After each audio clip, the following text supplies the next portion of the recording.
الحمد لله نحمده ونستعينه ونستغفره ونؤمن به ونتوكل عليه ونعوذ بالله من شرور أنفسنا ومن سيئات أعمالنا من يهده الله فلا مضل له ومن يضلل فلا هادي له ونشهد أن لا إله إلا الله وحده لا شريك له ونشهد أن محمدا عبده ورسوله أما بعد فإن خير الحديث كتاب الله وخير الهدي هدي محمد صلى الله عليه وسلم وشر الأمور محدثاتها وكل محدثة بدعة وكل بدعة ضلالة وكل ضلالة في النار أما بعد فأعوذ بالله السميع العليم من الشيطان الرجيم بسم الله الرحمن الرحيم وبدا بيننا وبينكم العداوة والبغضاء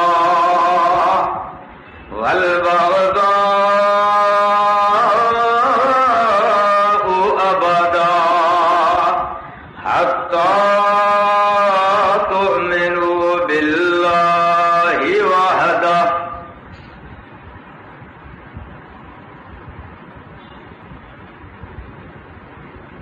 اللہ تبارک و تعالی نے جناب ابراہیم علیہ السلام کی زندگی کو امت مسلمہ کے لیے اسوہ قرار دیا اور ان کا ایک قول نقل فرمایا جو اسوہ قرار دینے کی بنیاد ہے۔ قرآن کے الفاظ میں ابراہیم علیہ السلام کا قول یہ ہے وقت بدا بیننا و بینکم العداوۃ والبغضاء، وہ اپنے وقت کے کافروں کو، مشرکوں کو، نمرودوں کو مخاطب کر کے کہتے ہیں، ببانگ دہل اعلان فرماتے کہ بھئی تمہارے اور ہمارے درمیان عداوت، دشمنی اور بغض کا آغاز ہو چکا ہے۔ آبادا ہمیشہ کے لیے، قیامت تک کے لیے۔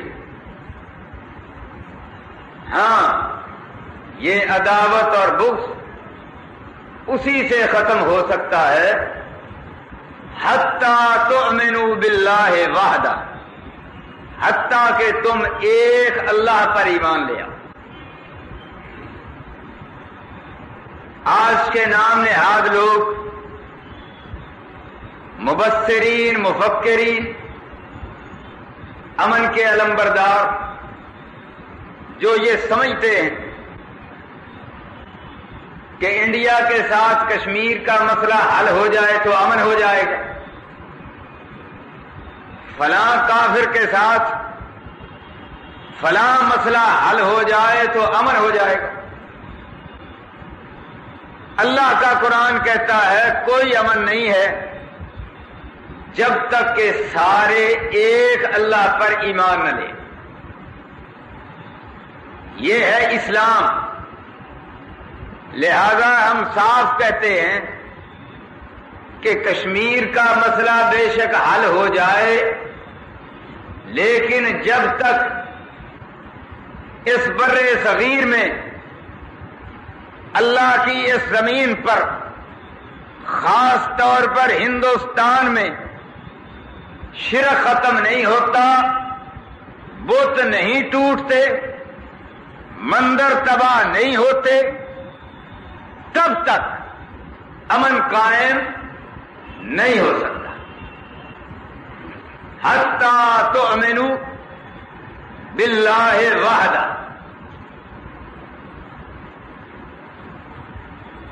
اور ہمارا جو اس ضمن میں کردار ہے وہ اللہ کے فضل و کرم سے صاف، شفاف اور بڑا ہی عالی شان ہے. اور جو کافروں کا کردار ہے وہ دہشت گردانہ ہے. اللہ اکبر. اس بر صغیر میں سب سے پہلا بندہ جس نے جہاد کی برکت سے اسلام کو بالا کیا وہ محمد بن قاسم ہے. اور وہ آیا تھا یتیموں کی پکار پر، بیواؤں کی فریاد پر، اور ہندوؤں کے ساتھ اس قدر اچھا سلوک کیا کہ جب وہ جانے لگا تو ہندو رو رہے تھے، جب وہ چلا گیا تو اس کی مورتی بنا کر بطور امن کا دیوتا اس کی پوجا کرنے لگے. یہ ہے ایک مسلمان مجاہد کا کردار. اور مسلمانوں کا 1000 سالہ دور بر صغیر کے اندر آخری جو حکمران تھا، قوت و حشمت کے اعتبار سے آخری حکمران، وہ اورنگزیب عالمگیر تھا. اور اس کا کردار ہندوستان میں ایک یونیورسٹی کا پروفیسر اوم پرکاش، اس نے ایک کتاب لکھی ہے. اس نے کہا ہے کہ مسلمانوں کا تو یہ بادشاہ تھا، لیکن سب سے زیادہ جن کے حقوق کا خیال کرتا تھا وہ ہم ہندو لوگ ہیں، اور ہمارے حقوق کو سب سے زیادہ اگر پامال کرتے تھے تو وہ ہمارے ہندو ہی تھے. اس نے بہت ساری تاریخ کی مثالیں دی. خاص طور پر ایک واقعہ بیان کیا کہ کچھ کا جو راجا تھا اس کی رانیاں وشواناتھ مندر کی زیارت کے لیے گئیں. وہاں کے جو مہنت، پراہت اور براہمن تھے یہ بدماش ہی ہوتے. انہوں نے ان رانیوں کو پکڑ لیا، ایک سرنگ کے اندر لے گئے، عزت لوٹی، قتل کر دیا.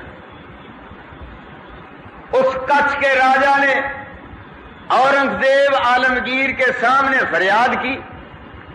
اورنگزیب عالمگیر نے فوج بھیجی. چونکہ براہمن بڑے طاقتور تھے، مہنت وہاں کے بڑے قوت والے تھے، فوج بھیجی، انہیں زیر کیا اور وہاں سے رانیوں کی لاشوں کو نکالا اور سارے مہنتوں کی گردنوں کو اڑایا، مندر کو تباہ و برباد کر دیا. تو پہلا حکمران بھی قوت و حشمت کے اعتبار سے آخری حکمران بھی، ان کی زندگیاں، ان کا دور، ان کا اقتدار. ہندو بھی پروفیسر یہ لکھنے پر مجبور ہو گیا کہ وہ بھی ہمارے حقوق کے تحفظ کے لیے تھا، جبکہ ہندوؤں کا کردار کیا ہے؟ 1935 کے ایکٹ کے تحت جب بر صغیر کے اندر انگریزوں نے الیکشن کروا کے 6 صوبوں میں ہندوؤں کو اقتدار دیا، تو تاریخ اٹھا کر دیکھو ان 6 صوبوں میں ہندوؤں نے مسلم کچھ فسادات کر کے مسلمانوں کی عزتوں کو لوٹا، مکانوں سے بے دخل کیا، قتل عام کیا۔ پھر 47 پر آ جاتے، ابھی اگست کا مہینہ گزرا ہے، 47 میں ہندوؤں نے کیا کیا؟ میں بتلانا یہ چاہتا ہوں کہ بھائیوں، چاہے ہمارے حکمران، چاہے ساری دنیا کے لوگ کچھ کہتے رہیں، امن ہو جائے گا، سکون ہو جائے گا، معاہدہ ہو جائے گا، میں بتلانا یہ چاہتا ہوں کہ جب تک کافر باقی ہے مسلمان کو امن اور سکون نہیں مل سکتا۔ ہمارا کردار بھی واضح اور ہندو کا کردار بھی سامنے۔ 35 میں اقتدار ملا تو ظلم، اور 47 میں جب امن کے ساتھ نہتے لوگ ہجرتیں کر کے ادھر آ رہے تھے، تو تب کیا بھی تھی؟ صرف 2 واقعات عرض کرتا ہوں۔ ملتان کے قریب شجاع آباد تحصیل، اس کے ساتھ ایک گاؤں دریائے چناب کے کنارے پر، میں وہاں محمد حنیف لشکر طیبہ کا شیر، اس کا غائبانہ جنازہ پڑھانے کے لیے گیا۔ آموں کا اس کا باغ تھا، اس باغ کے اندر ڈیرا تھا، وہاں بیٹھا، شہید کا والد میرے سامنے، بھائیوں نے آم لا کر میرے سامنے رکھے، شہید کی باتیں شروع ہو گئیں، والد کی آنکھوں میں آنسو آ گئے، اور کیا کہتے ہیں؟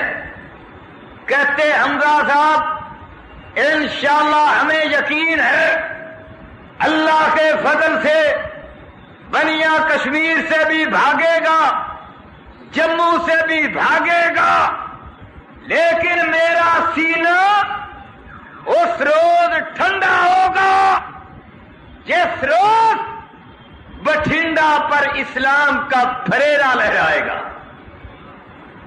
میں نے کہا بابا جی آپ کو بٹھنڈا کیوں یاد آیا؟ کہنے لگے میری عمر اس وقت 13 برس تھی جب ہم اپنے شہر سے نکل رہے تھے، شہر کے سارے لوگ ہجرت کے لیے تیار تھے، سامان باندھا جا رہا تھا، اس دوران ہندوؤں اور سکھوں کے بدماش جتھوں نے ہم پر حملہ کر دیا، اور میری عمر 13 سال تھی، میں آنکھوں اپنی سے دیکھ رہا تھا میرے باپ کو قتل کیا گیا، میرے بوڑھے دادا کو لٹا کر ذبح کیا گیا، میری خالاؤں کو مارا گیا، پھوپھیوں کو قتل کیا گیا، اور یہ دردناک منظر بھی میں نے دیکھا کہ نوجوان لڑکیوں کو چھین چھین کے لے جا رہے تھے۔ ایک دوشیزہ اسلام کی بیٹی، اس نے اپنے دامن سے چاقو کھولا، نکالا، اپنے بھائی کو دیا کہ بھائی جان بجائے اس کے کہ ہمیں چھین کے لے جائے، یہ چاقو پکڑ لو اور میری شہرت کاٹ دو۔ بھائی ہچکچایا، لیکن بہن نے اس کو جھنجھوڑا، دیر کرنے کا وقت نہیں، وقت تھوڑا ہے، بجائے اس کے کہ ہندوؤں کے ہاتھوں میں چلی جاؤں تم پاک دیش کو چلے جانا، لیکن میری شہرت کاٹ دو۔ اس نے شہرت کاٹ دی اور لڑکیاں آگے بڑھی، ہماری شہرت بھی کاٹ دو۔ وہ حنیف کا والد کہنے لگا، وہ منظر نگاہوں سے کبھی اوجھل نہیں ہوتا۔ بٹھنڈا کے اندر جو منظر میں نے دیکھا، میرے سینے کو چین اور ٹھنڈ تب پڑے گی جب وہاں ہندوؤں کا قتل عام ہوگا۔ سورہ محمد کے اس فرمان کے مطابق فَإِذَا لَقِيتُمُ الَّذِينَ كَفَرُوا فَضَرْبَ الرِّقَابِ حَتَّىٰ إِذَا أَثْخَنْتُمُوهُمْ فَشُدُّوا الْوَثَاقَ۔ رب کہتا ہے ٹکا کر خون ریزی کرو۔ لشکر طیبہ کے شہید کا والد کہتا ہے، یہ منظر بٹھنڈا میں میری آنکھیں دیکھیں گی تو تب میرا سینہ ٹھنڈا ہوگا۔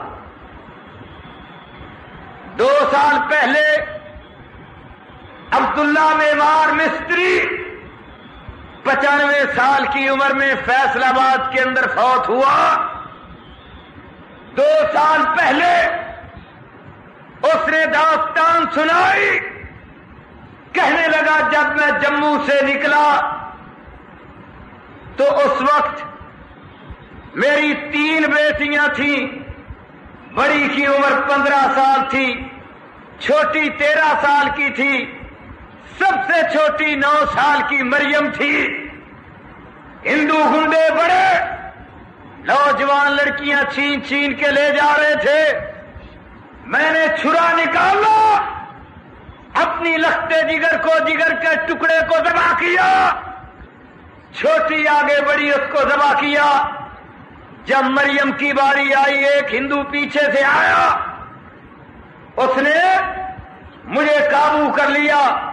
ایک بدماش آگے بڑھا، میری مریم کو چھڑا کے لے گیا اور رو رو کر بے ہوش ہو گیا، یہ تکرار کرتے ہوئے کہ وہ مریم مجھے نہیں بھولتی۔ بھائیو، بعض لوگ تو کہتے ہیں کہ 47 میں 2 لاکھ ہماری عزتیں ان کے ہاتھوں میں چلی گئیں، اور جو محتاط اندازہ ہے وہ یہ ہے کہ 1 لاکھ ہماری عزتیں، اسلام کی بیٹیاں، محمد کی روحانی بچیاں ان پلید ہندوؤں کے ہاتھوں میں چلی گئی، اور ہندوؤں اور سکھوں کے بچوں کو جنم دے چکی، اب بوڑھی ہو چکی، کئی مر چکی۔ یہ 47 کا منظرنامہ تھا، اور اس کے بعد 53 سال ہو گئے تقسیم کو۔ ان 53 سالوں میں سینکڑوں نہیں، ہزاروں نہیں، لاکھوں کے حساب سے سارے ہندوستان کے اندر مسلم کش فسادات ہوئے، اور کشمیر کے اندر جو ظلم کے پہاڑ توڑے گئے وہ تو بے حساب ہیں۔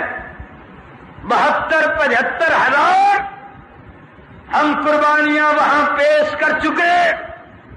میرے بھائیوں، عزتیں لٹ چکی، بہت کچھ ہو چکا، اب اس سارے کا انتقام، اس کا بدلہ محض کشمیر اور جموں نہیں ہے، بلکہ اس کا بدلہ اللہ کے فضل و کرم سے انشاءاللہ سارا ہندوستان ہے۔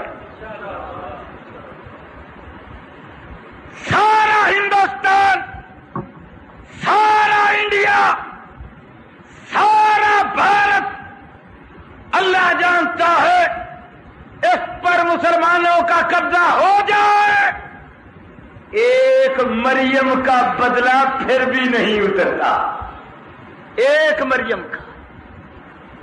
میرے بھائیوں، اللہ کے نبی صلی اللہ علیہ وسلم آپ کے صحابہ انتقام لیا کرتے تھے۔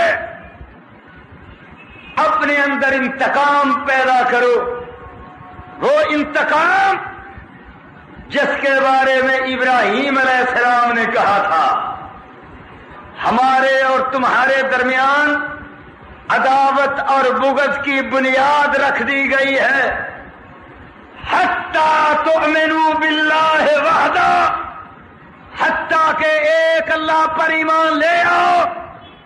جس طرح خالد بن ولید، جس طرح اکرمہ بن ابی جہل ایمان لے آئے، اسلام کے جرنیل بن گئے، نقصان پہنچانے کے باوجود ہمارے بھائی بن گئے، آنکھوں کے تارے بن گئے، صحابہ بن گئے، اسلام کے جرنیل بن گئے، خالد رب کی تلوار بن گیا۔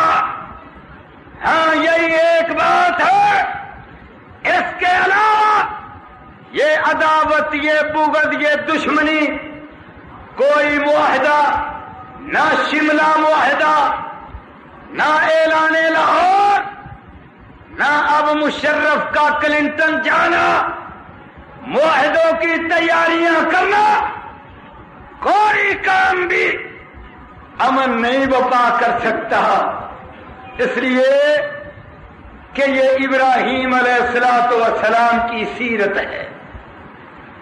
اور میرے بھائیوں، جہاں تک شہداء کا تعلق ہے، اللہ کی قسم، ان کا جو پاکیزہ خون ہے، انشاءاللہ یہ رنگ لا بھی رہا ہے، انشاءاللہ رنگ لائے گا بھی۔ یہ اس قدر پاکیزہ خون ہے، میں اس خون کی پاکیزگی کی کیا بات کر سکتا ہوں۔ اللہ اکبر، میرے پیغمبر محمد رسول اللہ صلی اللہ علیہ وسلم نے فرما دیا، قیامت کا دن ہوگا، شہید اٹھے گا، اس کے خون کا رنگ خون جیسا ہی سرخ ہوگا، زخم تازہ ہو جائیں گے، خون بہنا شروع کر دے گا، مگر جو خوشبو آئے گی وہ کستوری کی ہوگی۔ یہ ہے شہید کا خون، اس کی پاکیزگی، اس کی شان، اس کا مقام، اللہ اکبر، یہ بڑا پاکیزہ رنگ ہے۔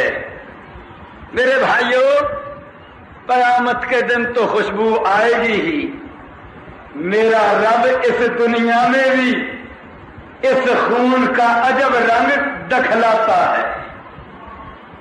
یہ سید الشہداء حضرت حمزہ ہیں رضی اللہ عنہ، اور سن لو، اسلام کا جنرل، اسلام کا سالار، صحابہ کا چیف محمد رسول اللہ صلی اللہ علیہ وسلم، سیرت کیا ہے؟ اور کمانڈروں، جنرلوں، سیرت اپناؤ تو میرے پیغمبر محمد رسول اللہ صلی اللہ علیہ وسلم۔ ہمارے انداز کیا ہے؟ آگے لڑتے ہیں لڑنے والے، کمانڈر پیچھے، جرنیل پیچھے، امام الانبیاء محمد رسول اللہ ایسے جرنیل ہیں سب سے آگے۔ صحابہ کہتے ہیں تیروں کی بچھاڑ میں ہم پناہ لیا کرتے تھے، اللہ کے نبی کے پیچھے ہو کر پناہ لیا کرتے تھے۔ سب سے آگے حنین کا میدان، سب سے آگے بدر کا میدان، سب سے آگے خندق کا میدان، سب سے آگے، اور قربان جاؤں اپنے عزیزوں رشتہ داروں کو شہید کروانے کے لیے سب سے آگے زید بن حارثہ کو بھیجا. منہ بولا محبوب بیٹا تھا. اللہ اکبر، بیٹوں کی طرح تھا. اس کا بیٹا بھی منہ بولا بیٹا تھا.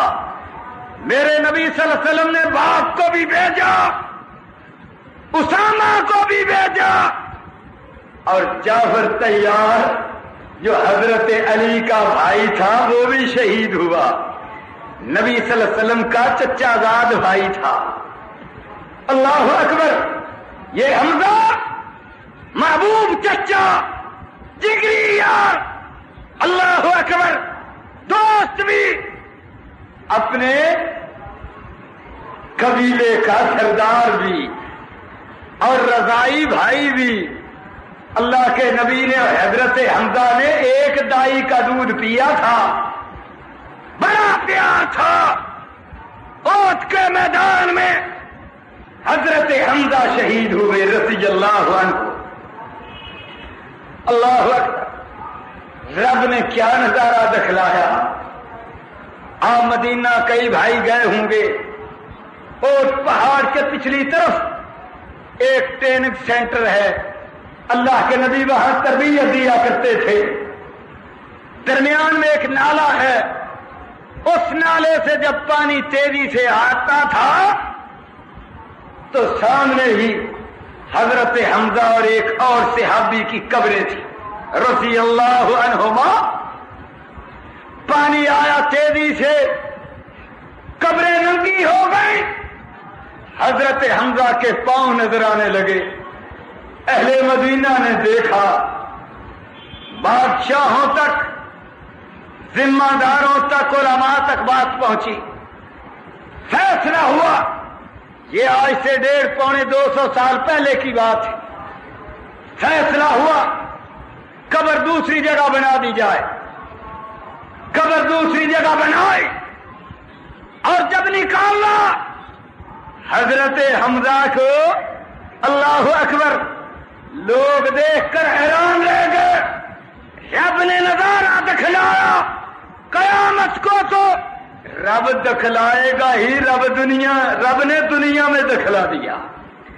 ناک کٹا ہوا، کان کٹا ہوا، سینہ پھٹا ہوا، جگرا چبایا ہوا، سارے مقامات سے اللہ اکبر صدیوں بعد خون اس طرح رس رہا تھا جس طرح ابھی تازہ زخم لگائے گئے.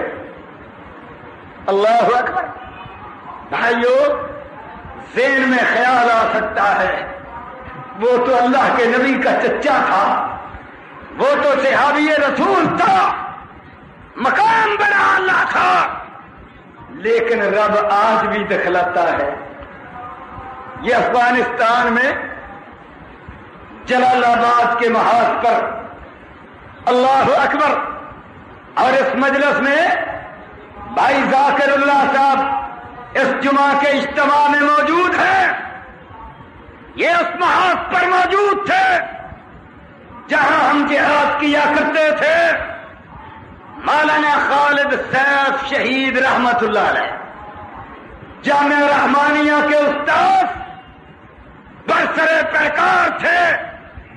ایک گولی آئی، یہ سائڈ پر دل کے ذرا نیچے لگی.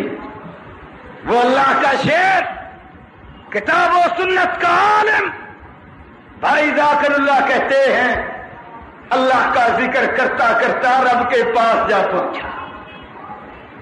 لاش کو یہاں لاہور لائے، ہم سب نے جنازہ پڑھا، پھر ایمن آباد موڑ لے گئے، وہاں دفن کر دیا. 6 ماہ بعد قبر نشیبی علاقے میں تھی، سیلاب آیا، بارشیں بہت ہوئیں، قبر پانی سے بھر گئی، بیٹھ گئی.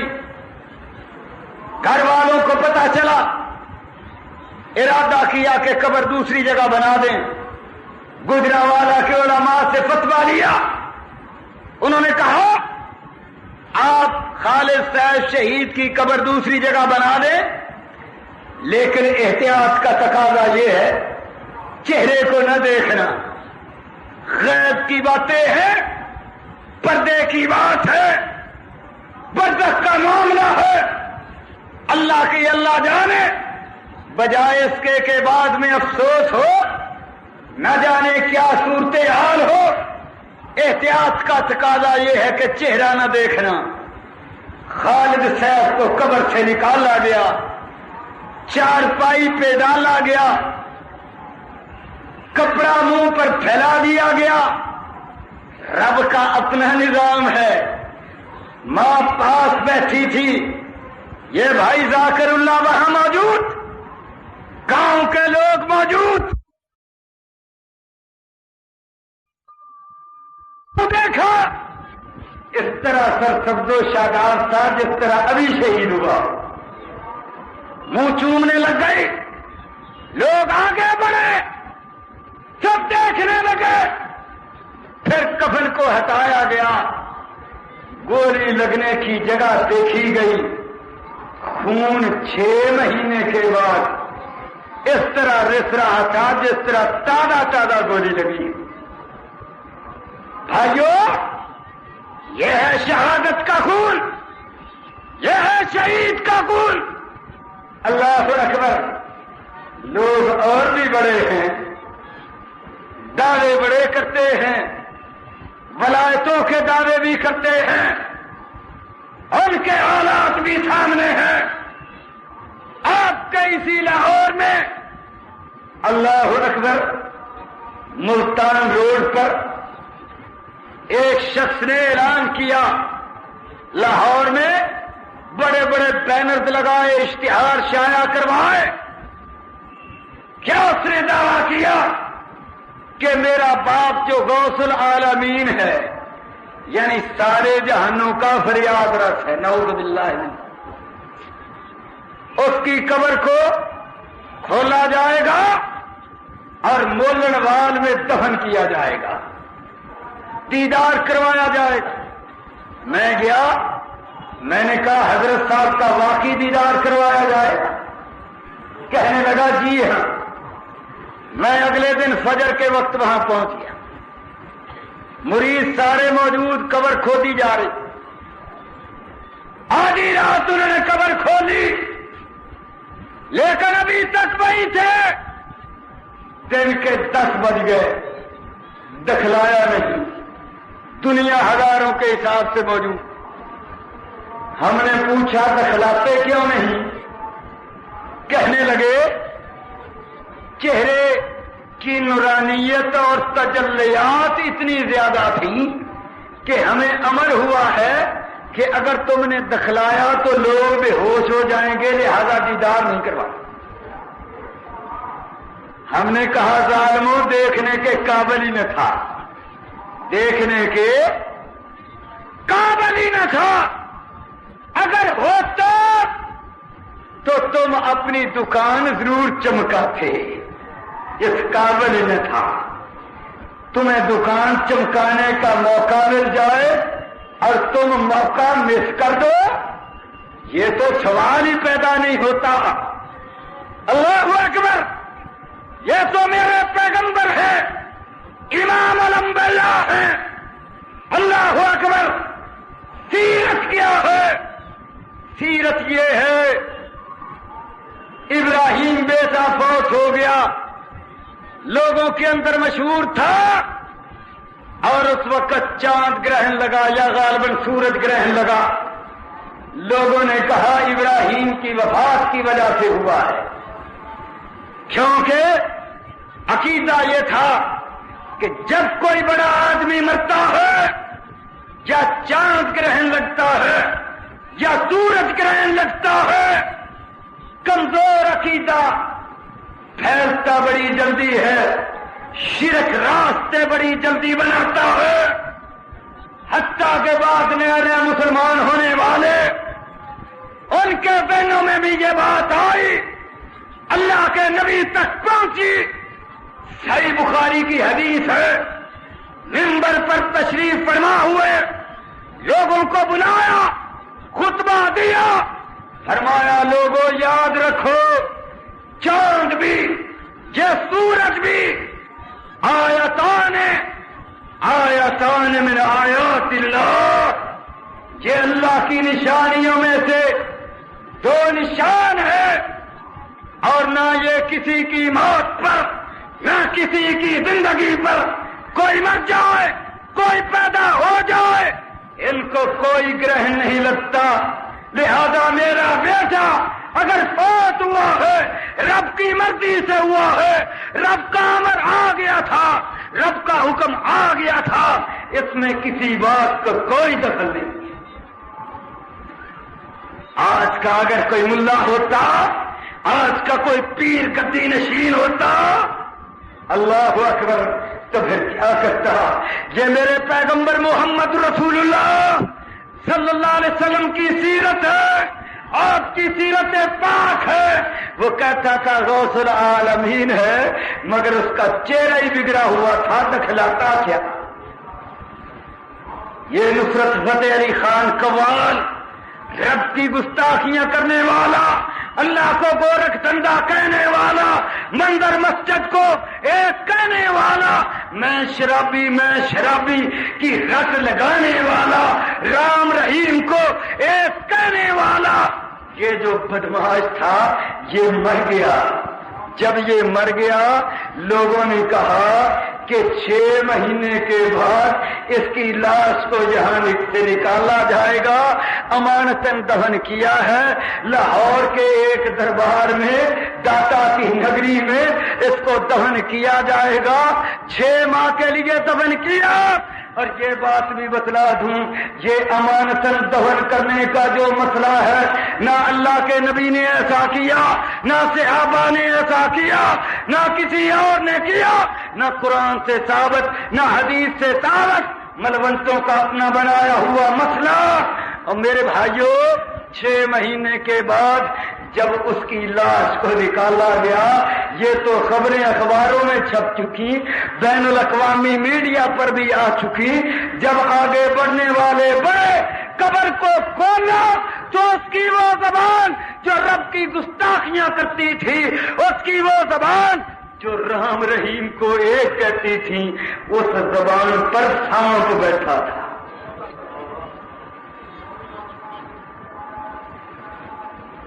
سانپ بیٹھا تھا، لہذا فوراً اس کو بند کر دیا، اور وہیں پر آج تک دفن ہے۔ میرے بھائیوں شہیدوں کا خون بھی دیکھو، یہ اولیاء کرام ہیں، یہ اللہ کے ولی ہیں، اللہ اکبر، جن کے لیے رب کہتا ہے ان کے لیے گمان بھی نہ کرنا کہ یہ مردہ ہے، بل احیاء، لیکن یہ تو زندہ ہے۔ لیکن زندہ کہاں ہے؟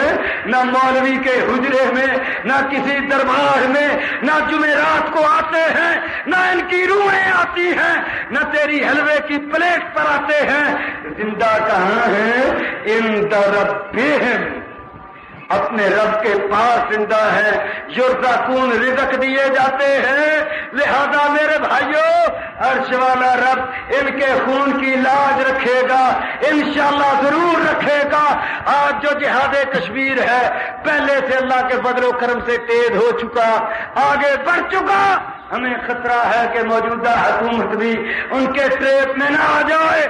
جس طرح کی اقدامات یہ حکومت کر رہی ہے ہم اسے بھی خبردار کرتے ہیں کہ دیکھنا وہ پچھلے جو گزر چکے ان جیسی غلطی تم نہ دہرانا۔ لیکن اللہ کا کوڑا بھی بڑا سخت ہے، ہم اللہ سے دعا کرتے ہیں اللہ کو ہمیں اخلاص عطا فرما، اللہ ہمیں شہادت کی موت عطا فرما، پر اللہ ایک بار انڈیا کو ٹوٹتا تو دکھلا تاکہ وہ منظر تباہ ہوں، توحید کی دعوت پھیلے، اسلام کا پرچم لہرا جائے، یہ اونچا ہو جائے، اور اللہ وہ منظر لائے جس طرح سلطان محمود غزنوی نے اللہ اکبر سومنات کو تباہ کیا تھا، وہاں سے سونا بھی لیا تھا، ہیرے جواہرات بھی لیے تھے، مال غنیمت بنایا تھا۔ آج بھی وہ منظر انشاءاللہ بپا ہوگا، تمہاری اقتصادیات کے مسائل انشاءاللہ حل ہوں گے، اور ہندوستان کے اندر جس طرح ہمارا کعبہ ہے اسی طرح ان کا مقدس ترین جو شہر ہے وہ بنارس ہے، اس کو بینارس بھی کہا جاتا ہے اور اس کا نام کاشی بھی ہے۔ گنگا کے کنارے پر یہ شہر، اس کو وارانسی بھی کہا جاتا ہے۔ وہاں ایک مندر ہے، ایک مندر تو کئی ہیں لیکن ایک مندر ایسا ہے کہ اندور کے راجا نے وہاں پر 20 من سونا لگایا تھا۔ وہ 20 من سونا آج بھی موجود ہے۔ انڈیا کے شہر کانچی پورم میں، تامل ناڈو صوبہ میں، وہاں اس شہر میں 1000 مندر ہے اور صرف ایک مندر جو ہے اس کا 1000 ستون ہے، جس میں سے 565 ستون سونے چاندی کے ہیں، ہیرے جواہرات ان پر لگے ہیں۔ میرے بھائیوں، لشکر کے شیروں، اسی طرح ڈٹے رہو، انشاءاللہ اللہ وقت لائے گا، انشاءاللہ اس سارے کو مال غنیمت ہم نے بنانا ہے، یہ بنائیں گے انشاءاللہ، یہ بنائیں گے۔ لہذا ہم حکمرانوں کو کہتے ہیں صلح کی باتیں مت سوچنا، جہاد جاری رہنا چاہیے، ہم بھی انشاءاللہ اس کو جاری رکھیں گے۔ یہ ہندوستان پر جو مظالم پچھلے مہینے گنوائے، انشاءاللہ اس کی قیمت یہی ہے کہ اسلام کا پرچم لہرائے، توحید کا پھریرا لہرائے۔ اللہ اس کام کے لیے تو ہمیں پسند کر لے۔ وآخر دعوانا ان الحمدللہ رب العالمین۔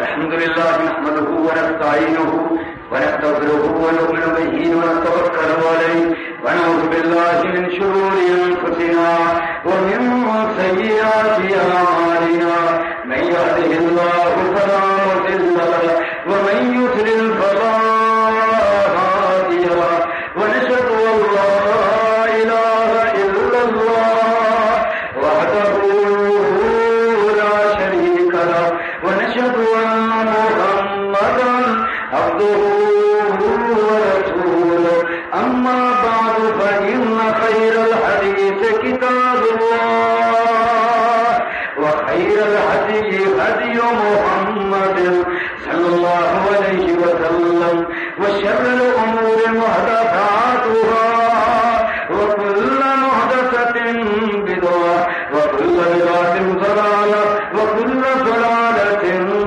في النار۔ إن الله يأمر بالعدل والإحسان وإيتاء ذي القربى وينهى عن الفحشاء والمنكر والبغي يعظكم لعلكم تذكرون، واذكروا الله يذكركم وادعوه يستجب لكم، ولذكر الله أكبر۔ سبحان ربك رب العزة عما يصفون